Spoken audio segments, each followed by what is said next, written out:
अस्सलाम वालेकुम नाज़रीन, मैं हूं शफीक कादरी। आप देख रहे हैं जुनैदी न्यूज़।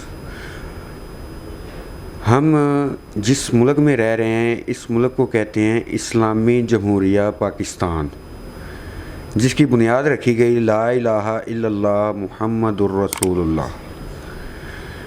आजकल सोशल मीडिया पर आप लोग देख रहे होंगे कि बहुत ज़्यादा जो है ना सोशल मीडिया इश्क जो है उसको डिस्कस किया जा रहा है। तो ये सोशल मीडिया इश्क है क्या, ये हम जानते हैं यासीन भट्ट साहब से, जो कि एक एडवोकेट भी हैं और माशाल्लाह पर्सनैलिटी भी इनकी बहुत अच्छी है। मुझे तो आपने माशाल्लाह बहुत खूबसूरत रखी हुई हैं यासीन भट्ट साहब। अस्सलाम वालेकुम। वालेकुम सलाम। सर, आपने गलत बंदे को गलत सवाल पूछ लिया।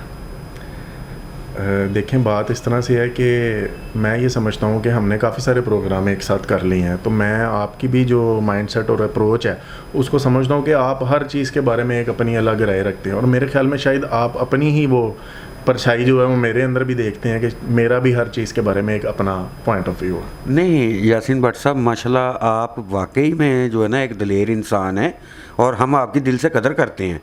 आपकी टॉक स्टाइल हमें बहुत पसंद है। सर, आपकी मोहब्बत का शुक्रिया। एक्चुअली ये इश्क नहीं है, जो भी सोच समझ के प्लान करके किया जाए वो इश्क कतई नहीं है। देखें, इश्क के बारे में तो इकबाल ने फरमाया था कि बेखतर कूद पड़ा आतिश नमरूद में इश्क। अब बात यहाँ पे करने वाली ये है कि नमरूद ने जो आग लगाई, अकल उसके पास खड़े होकर अभी सोच रही थी और इश्क ने उसके अंदर छलांग लगा दी। ठीक है, तो इश्क तो वो है कि जहाँ कुछ सोचा समझा ना जाए और इंसान कूद पड़े। और इकबाल ने फिर ये भी कहा था कि अकल बड़ी अय्यार है, सो भेस बदलती है, इश्क बेचारा ना जाहिद ना मुल्ला ना हकीम। आपकी यही अदा जो है ना हमें पसंद है।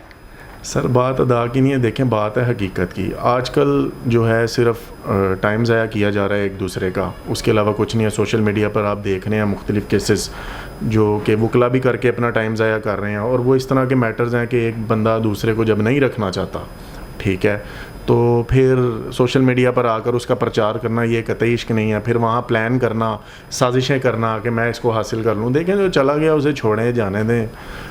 अच्छा, आजकल ये बड़ा ट्रेंड चल रहा है, अगर लड़का लड़की को छोड़ता है तो लड़की जो है ना वो एफआईआर करवा देती है लड़के के ऊपर, और अगर लड़की लड़के को छोड़ती है तो लड़का उसकी जो है ना वीडियोस वायरल कर देता है या पिक्चर्स वायरल कर देता है। इसके बारे में क्या कहेंगे? सर, हमारी एक पूरी जनरेशन ने काम किया कि औरत को एम्पावर किया जाए, ठीक है, पर मर्द को नहीं सिखा पाई कि उस एम्पावर्ड औरत के साथ रहना कैसा है। ये एक बात है, पर वुमेन एम्पावरमेंट के चक्कर में जो कानून की धज्जियाँ उड़ाई जा रही हैं लाहौर शहर में, पूरे पाकिस्तान में ही, बल्कि वो आपको कहीं देखने को नहीं मिलेंगी। पंजाब में ठीक है, हमें ख़ातून को हक़ देना है, मुकम्मल राइट्स देने हैं, उसको पूरा सपोर्ट भी करना है, मगर इस कानून का बड़ा गलत इस्तेमाल किया जा रहा है। ठीक है, ज़रा सी बात के ऊपर जो है वो ब्लैकमेलिंग की जा रही है, और आप आने वाले टाइम में इसके जो है मज़ीद वो नेगेटिव असरात देखेंगे।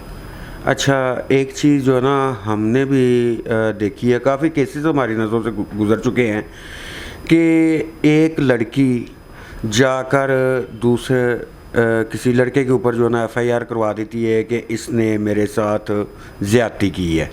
ठीक है, तो उसको एफआईआर होने के बाद अरेस्ट किया जाता है, उसको जेल भेज दिया जाता है, उसका जो ना डीएनए करवाने के लिए सैंपल्स भेज दिए जाते हैं, मगर बाज़ औक़ात ये साबित करने के लिए एक बंदा साल डेढ़ साल 2 साल जेल में रह जाता है। उसको आपको नहीं लगता कि ये रिपोर्ट्स वाला जो निज़ाम है ये जल्दी क्लियर हो जाना चाहिए, या जब तक ये क्लियर ना हो जाए तब तक बंदे को अरेस्ट ही ना किया जाए? Sir, basically fast track courts भी बनाई गई हैं, जेंडर सेल्स बन गए हैं, ठीक है, औरतों को जिस हद तक सपोर्ट किया जा सकता है अदालतें भी कर रही हैं, पुलिस डिपार्टमेंट भी कर रहा है, पर बात यह है कि उस तरह से सिस्टमेटिक नहीं हो सकी सारी चीज़ें।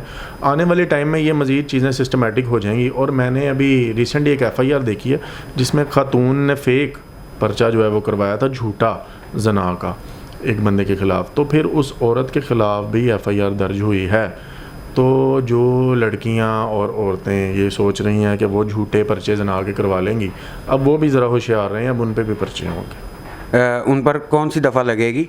सर, मैं अभी आपके साथ एफआईआर शेयर करता हूँ, आप वो व्यूवर्स को भी दिखाएं कि जो मुकदमे जो हैं वो ख़ातूनों के ऊपर भी दर्ज हो रहे हैं, ठीक है, तो झूठी एफआईआर करवाने की कम अज़ कम कितनी सज़ा हो? सर मेरे ख्याल में तो इस तरह फंसा देना किसी को, आपको पता है किसी के ऊपर पर्चा करवा दो ना, तो फिर वो बेचारा लंबे एक अरसे के लिए एक अजियत में फंस जाता है। तो मेरे तो ख्याल में इसकी 50 साल सज़ा होनी चाहिए किसी के ऊपर झूठी एफआईआर करवाने की। पर हमारा जो सिस्टम है वो फिर ज़ाहिर है सारे कॉन्सिक्वेंसेस देख के ट्रायल में जिस हद तक उसके ऊपर गुनाह साबित होता है उस हिसाब से फिर उसको सज़ा मिलती है। अगर झूठी एफआईआर की सज़ा 50 साल होनी चाहिए तो मर्डर की क्या सज़ा होनी चाहिए? सर देखें, हर जुर्म के अपने कॉन्सिक्वेंसेस हैं। कुछ वो कहते हैं ना कि कुछ ऐसे गुनाह हैं, कुछ ऐसे जुर्म हैं कि जिनकी यहाँ पे ही माफ़ी हो जानी है, कुछ का आगे जाके हिसाब होना है। तो उसी तरह ही जराइम की भी उसके हिसाब से ही पनिशमेंट्स हैं। अच्छा, आजकल वो एक सोशल मीडिया पर खबर गर्दिश कर रही है, रजब भट्ट साहब, उनके हवाले से आप कुछ कहना चाहेंगे? सर बात यह है कि वो मैंने आपको बताया ना कि वही वाला इश्क, वो जो कि इश्क नहीं है, मुश्क है या खुश्क है या क्या है, वो एक चल रहा है सिस्टम। तो उसमें उसकी लपेट में ज़ाहिर है सब ने आना है। जो लोग सोशल मीडिया के ऊपर हैं, थोड़ा भी काम कर रहे हैं या उनकी थोड़ी सी जो है वो फ़ैन फॉलोइंग है, वो सारे इस प्रोसेस से गुजरेंगे। और वो जो उनकी फ़ैमिली के साथ एक इंसिडेंट हुआ है, उसमें मैं ये समझता हूँ कि अगर दोनों तरफ से कोई मामला था तो उन्हें अच्छे तरीके से अपने मसले हल कर लेने चाहिए थे। पर ये इस तरह से अपने जो सो कॉल्ड इश्क है इसको सोशल मीडिया के ऊपर लाना, ये एक फ़जूल चीज़ है। हम तो ये कहते हैं कि इश्क होना ही नहीं चाहिए। ये आजकल की जो जनरेशन है ना, इसने इश्क को वैसे ही बदनाम कर दिया है। सर देखें कि जो सच्चा इश्क करता हो किसी के साथ अगर तो फिर उसको सोशल मीडिया के ऊपर ब्लैकमेलिंग की ज़रूरत क्या? अगर कोई बंदा किसी से सच्चा इश्क करता है तो वो उसे लोगों के हलक से निकाल कर भी ला सकता है। पर अब इस तरह के मामला नहीं है, तो लिहाजा ये टॉपिक ही फजूल है। इश्क वही सच्चा है जो माल के हकीकी से किया जाए। बिल्कुल ऐसे ही है, बिल्कुल ऐसे ही। जो इश्क वहाँ पर इंसान जब इस कचरे में से निकल जाता है ना, तो फिर उसको खाल के हकीकी के साथ ही अपना जो है, और असल इश्क भी वो है। और जब वो हो जाता है ना, तो फिर इंसान को समझ आता है कि वो कितना फजूल टाइम ज़ाया कर रहा था दुनियावी फजूल चीज़ों में। न्यू जनरेशन की बिगड़ने की जो सबसे बड़ी वजह है वो आजकल टिकटॉक, फेसबुक, लाइकी, यूट्यूब, ये है हमारे नज़रिए के मुताबिक। क्योंकि हम जब बचपन में थे तो हमें कहा जाता था, बेटा जाओ मस्जिद में, बेटा नमाज़ पढ़ के आओ, बेटा स्कूल में जाओ, बेटा बड़ों का अदब करो, बेटा बड़ों का एहतराम करो। अगर आज हम देखें तो किसी भी घर में बच्चा रोता है, बेटा ये लो मोबाइल पकड़ो, और उस पर टिकटॉक चला के दे दी, फेसबुक चला के दे दी, यूट्यूब चला के दे दी, अगर कुछ नहीं है तो कार्टून चला के दे दिए। तो क्या लगता है आपको कि ये न्यू जनरेशन जो है आज की, जिसने अभी जवान होना है, वो किन हालात में अपनी ज़िंदगी गुजारेंगे? सर बेसिकली ये ऐप्स तो आई हैं अभी, और ये मोबाइल का ट्रेंड तो आया बच्चों को देने वाला अभी। देखा देखी सब माएँ हैं कि बच्चा चुप कर जाते दे देती हैं, ये तो है सेपरेट बहस। मेन जो सोसाइटी का ग्लैमर है ना, उसने नई नस्ल को तबाह बर्बाद कर दिया। छोटी छोटी चीज़ें हैं, ठीक है, उनको अगर हम दुरुस्त कर लें ना, और सबसे पहले बात जिम्मेदारी आती है, हम दूसरों को टारगेट करते हैं, हम अपने आप को सबसे पहले देखें, हम अपने गिरेबान में देखें। हम अगर अपना घर ठीक करने में कामयाब हो जाते हैं तो मैं समझता हूँ कि हम बाहर भी ठीक कर लें। जब हम खुद ठीक नहीं हैं, जब हमने खुद, हमारे बुज़ुर्गों ने इलाकों में कोनों पर खड़े होकर तो हर गुजरती को ताड़ना और कमेंट करना है कि यह बड़ी अच्छी है, यह बड़ी भैड़ी है, तो इस तरह के माशरे में जो नई नस्ल भी आती है वो भी ऐसी पैकेट नस्ल ही आती है। ठीक है यासीन भट्ट साहब, बहुत शुक्रिया आपके टाइम का, और आपसे बात करके तो वैसे ही रूह को ताजगी मिल जाती है। सर मोहब्बतें हैं सर आपकी, और पैगाम यही है सबके लिए कि बीइंग अ मुस्लिम जो हमारे फ़राइज़ हैं, हमें सबसे पहले वो देखने चाहिए, माँ बाप की खिदमत और अल्लाह ताला से रजू, और ये चीज़ें अगर आप अपनी ज़िंदगी में रखेंगे तो वैसे ही आप किसी बुराई की तरफ नहीं जाएंगे। Thank you.